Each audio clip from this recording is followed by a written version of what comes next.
예, 주말에 증시 정리해보는 시간이죠. 시장 정리해보겠습니다. 미증시는 1% 넘게 올랐습니다. 특히 이제 주목해서 봐야 되는 게 주봉상 40주선이다. 이게 지켜내야 된다, 주말.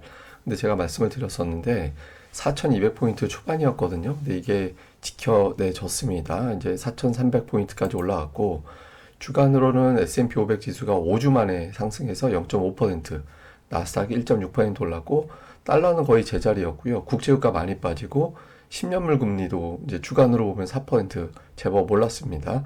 그러니까 유가가 많이 빠진 게 좀 특징이었고, 종목으로는 이제 애플과 엔비디아가 각각 한 3%, 5% 정도 올라갔고, 유가가 빠지면서 에너지로 분류가 되는 종목군들이 주간으로는 제법 하락하는 이제 그런 모습을 보였죠.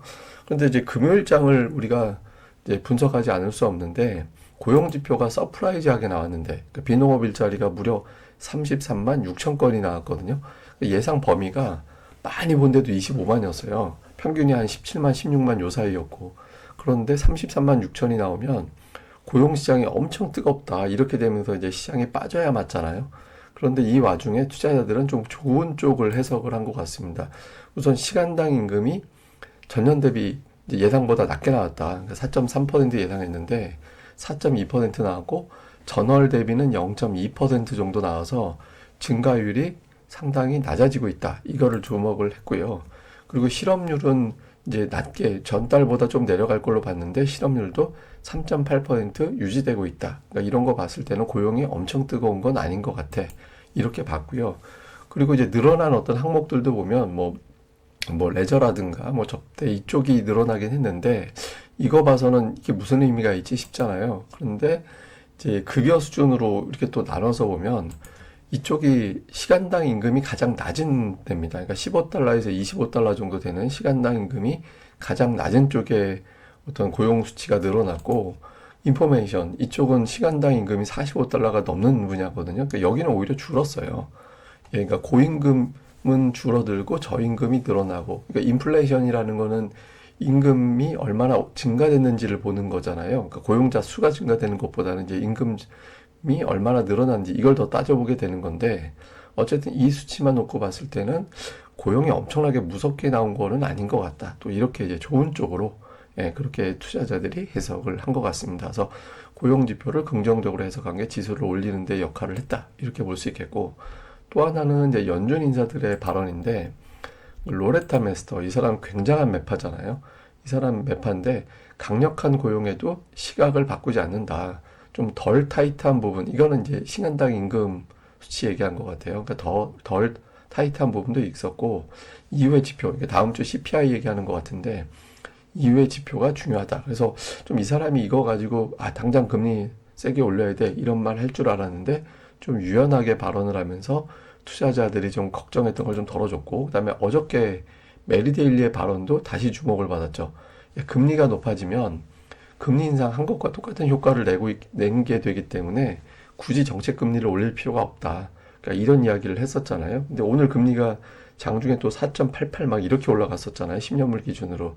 이러면 오히려 금리가 올라가면 연준은 금리를 안 올리겠구만. 또 이런 어떤 해석들이 나오게 된 거죠. 그래서 미국의 국채금리 추이 보면 실제로 뭐 고용지표 발표 이후에 막 치솟았다가 시간당 임금은 좀 낮은 것 같은데, 그리고 또 연준 인사들 발언은 또 부드러운 것 같은데, 뭐 이렇게 되면서 내려오고 유지되고, 그러니까 이런 구도가 이제 만들어졌습니다. 증권가의 분석들도 좀 살펴보면 ABA 남로 같은 데서는 이게 큰 흐름은 골디락스 상황인 것 같다. 왜냐하면 강한 고용과 디스인플레이션이 지속되고 있다. 그러니까 경기는 죽지 않고 물가는 좀 낮아지는 상태가 지속되고 있어서 7월로 연준의 금리 인상은 끝났다. 그러니까 이런 주장을 좀 했고요. 그러니까 이런 것들이 이제 좀 투자 심리를 좀 살려주는 데 역할을 좀 했고, 그리고 CT에서는 글로벌 금리 인상은 이제 이미 피크가 됐고, 그래서 글로벌 주식을 매수해야 된다. 그래서 내년도 상반기까지 그 MSCI 세계 지수가 15% 정도 올라갈 것 같다. 그러니까 이렇게 전망을 하기도 했습니다. 근데 이제 반론도 있었어요. 그러니까 반론도 그 MB 프라이빗의 한 분석가는 지금 이 정도 지표 가지고는 정말 금리 인상을 막을 수는 없을 것 같다. 굉장히 어려운 시기가 도래할 것 같다. 이런 분석들도 있었거든요. 그래서 좀 어렵다라는 쪽 비율이 조금 더 많긴 했는데 그동안 워낙 이제 괜찮아. 매수해 볼 만해 이런 분석이 없었다가 이제 최근에 좀 늘어나다 보니까 투자자들이 그럼 낙폭가 되니까 좀 매수 좀 해볼까? 이런 정서가 좀 가동이 된 것도 지수가 오늘 그 지표에도 불구하고 좀 올라갈 수 있었던데 좀 역할을 했던 것 같습니다. 그 외에 보면 이제 자동차사 파업 확대가 일단 확산되지는 않을 것 같다라는 보도가 있었거든요. 그 자동차 노조에서 파업을 확대하지는 않겠다 또 이렇게 발표를 해서 이 부분에 대한 불확실성이 좀 부드러워진 것도 증시가 좀 올라가는데 역할을 했던 것 같습니다. 그러니까 오늘 올라갔으니까 올라간 이유만 제가 주로 설명을 드리고 있는 겁니다. 주요 종목들 지표들 보면 이제 엔비디아가 오늘 이제 51선 계속 막혔었거든요. 그러니까 9월 초반 이후에 51선 깨고 나서 계속 막혀 있었는데 이게 이제 돌파가 되는 그런 모습을 좀 보였고 최근에 11일 중에서 9일 올라가고 있습니다. 그러니까 추세로 보면 좀 괜찮죠. 그 다음에 일라이릴리가 이제 그동안에 좀 약했었는데 3일 동안 쭉 올라왔거든요. 어제 우리 증시에서 이제 제약 바이오 종목군들이 좀 상대적으로 강했었는데 미국에서 일라이릴리가 또 이 종목도 역시 또 21선 돌파를 하면서 3일 동안 계속 강세를 보인 게 좀 특징으로 보여지고요. 종목 이외에 이제 금리 인상 확률은 어떻게 됐나 좀 살펴보니까 그 12월에 그러니까 11월은 그냥 동결로 거의 90% 가까이 동결이고 12월 같은 경우는 인상할 것 같아 56% 인상 안 할 것 같아 56% 인상할 것 같아가 대략적으로 한 45% 정도 되거든요. 근데 이게 어제는 한 65% 정도였어요. 인상 그 안 할 것 같다가 그러니까 뭐 오늘 고용지표 보고서 조금 인상 확률이 높아지긴 했지만 여전히 금리 인상은 끝났다라는 쪽이 조금 더 확률이 높게 나오긴 했습니다. 그러니까 다음 주에 이제 CPI가 어떻게 나오느냐에 따라서 이 수치는 좀 달라지겠죠. 그래서 어쨌든 현재는 이제 당장은 임금 상승률이 조금 둔화된 거를 투자자들이 그걸 보고 좀 안도를 했다. 이렇게 이제 증시가 반등을 했다. 이렇게 정리해 보면 될 것 같습니다. 우리나라 관련된 지표는 MSCI 한국 지수가 1.1% 가까이 상승을 했고요.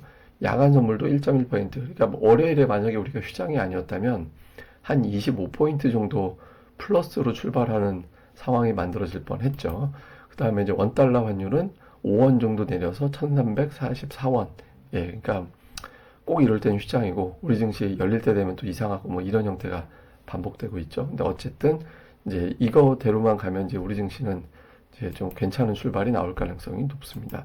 이슈를 보면 결국엔 메인 이벤트는 CPI. 저는 이번 고용보다 저 CPI가 더 중요하다라고 생각을 했고 여러분들도 아마 비슷하게 생각을 했을 겁니다. 그러니까 고용 지표는 뭐 그냥 뭐 품목이 여러 가지 항목이 세부적인 게 있으니까 근데 이제 물가는 심플하게 근원 물가 어떻게 나왔지? 이제 헤드라인 어떻게 나왔지? 이거 보잖아요. 그래서 예상치는 3.6, 근원은 4.1, 전달보다 내려간 것으로 일단 시장에선 보고 있거든요. 그래서 이대로만 나와준다라면 금리에 대한 리스크가 조금 완화가 될 수 있겠죠. 근데 그 전까지는 아마 부담이 좀 있을 거라서 좀 긴장도가 이어질 것 같고. 근데 미증시가 월요일이 지금 13주 연속인가? 아마 그렇게 상승하고 있을 거예요. 근데 월요일이 재밌는 게 뭐냐면 채권 시장이 휴장을 합니다.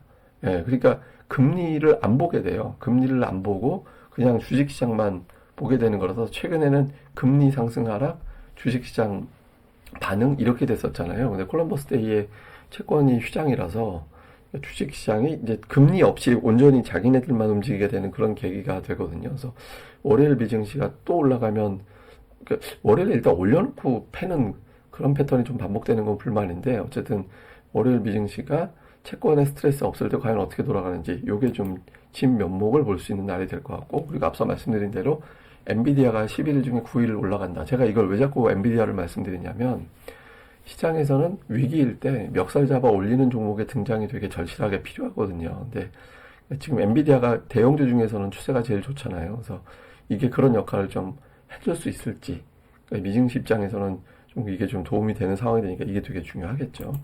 근데 우리 증시는 이제 삼성전자죠.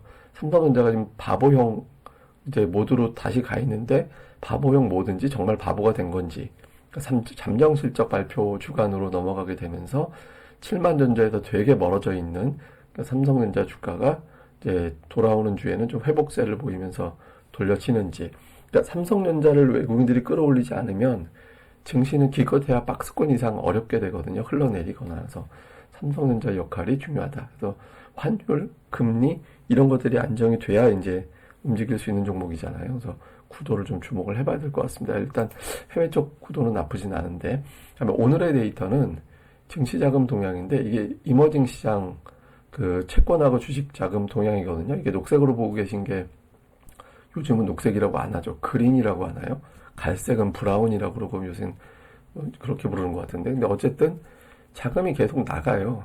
예, 물론 이제 이게 다른 자료로 보면 EPFR 기준으로 보면 자금이 들어오는 걸로 계속 표기가 되거든요. 근데 외국인 자금 동향 볼 때는 이게 LSEG, 옛날에 이제 리퍼라고 했는데 지금은 LSEG로 바뀌었습니다만 이쪽 자금 동향이 좀 더 정확하게 되는 것 같더라고요. 양쪽의 차이는 그러니까 포함하는 운용사 규모가 좀 다릅니다.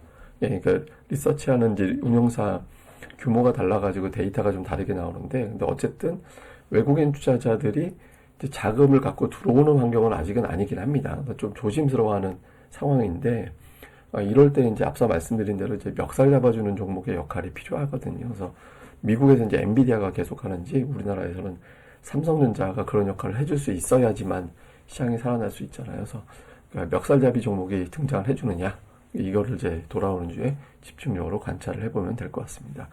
예, 오늘은 뭐 미증시 올라가서 미증시 올라간 이유들 중심으로 설명을 드렸고요. 주간 브리핑 시간에는 그 외에 이제 좀 리스크 요인들까지 포함을 해서 다시 또 설명을 드리도록 하겠습니다. 예, 그럼 또 주말 잘 보내시고요. 저는 또 다음에 뵙겠습니다. 이 방송 구독하기, 그리고 이제 좋아요까지 꼭 좀, 예, 이왕 들어오신 거 구독하기 꼭, 좋아요 꼭 좀 부탁드립니다. 감사합니다.